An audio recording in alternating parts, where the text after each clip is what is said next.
Pour la CGT, le président Macron n'a annoncé aucun changement de cap ce soir en matière de politique économique et sociale, comme le demande une très grande majorité de Français. Ce que j'ai entendu, c'est un satisfecit sur l'action conduite par le gouvernement. Tout va bien et on garde le cap.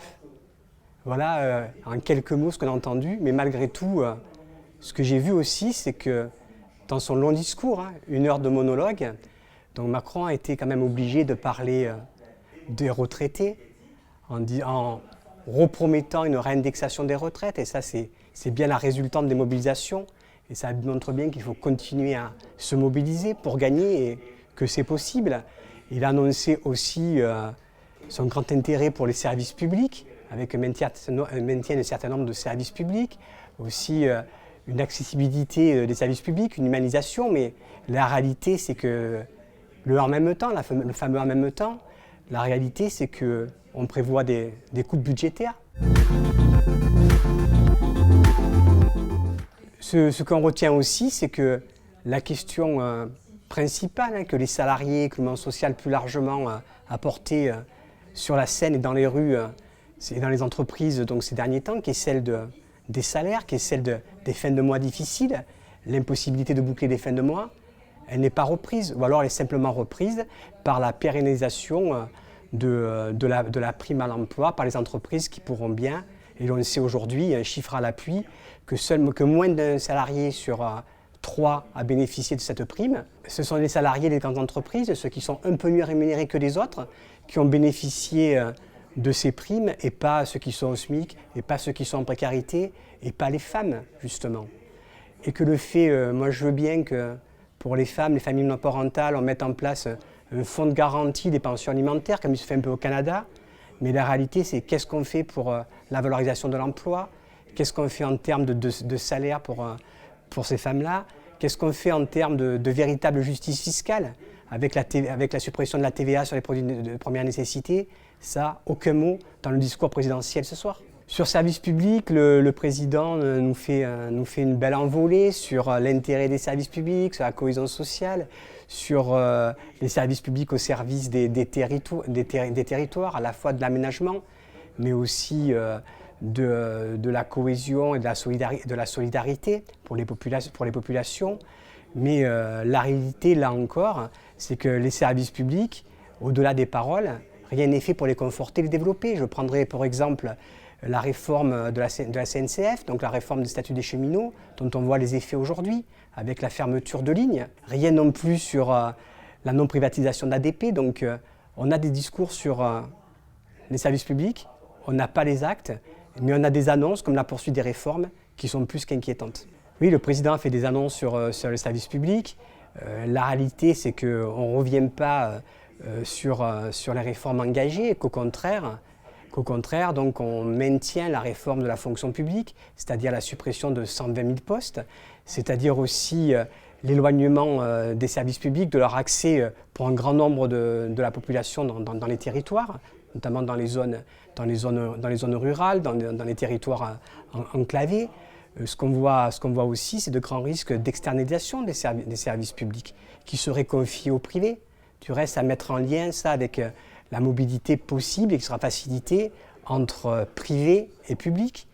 La conséquence, c'est des services publics gérés comme dans le privé, dans un souci de rentabilité financière et pas de réponse aux besoins des populations. Ça, c'est à la limite au mieux. Au pire, c'est carrément la privatisation de pans entiers de services publics avec un abandon au privé. Le travailler plus, il faudrait que le président a mis en avant le travailler plus, sans donner de grandes explications, mais avec là aussi de grands dangers, si j'en écoutais la question posée par les journalistes, puisque ça travaillait plus, couvrait à la fois le champ d'un départ, donc de partir plus tard.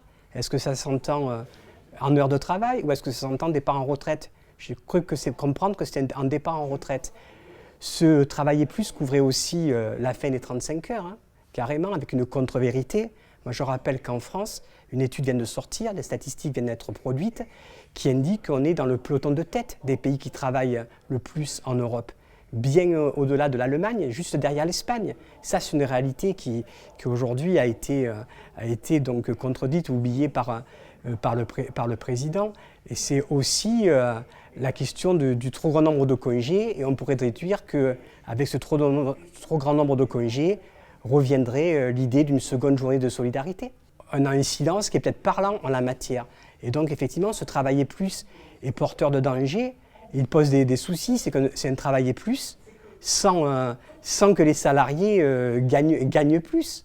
Ce travailler plus, il est au final néfaste à l'emploi, parce qu'il faudrait qu'on m'explique comment, en travaillant plus, on va pouvoir faire accéder à l'emploi 6 millions de personnes aujourd'hui qui en sont éloignées, ou totalement, ou partiellement.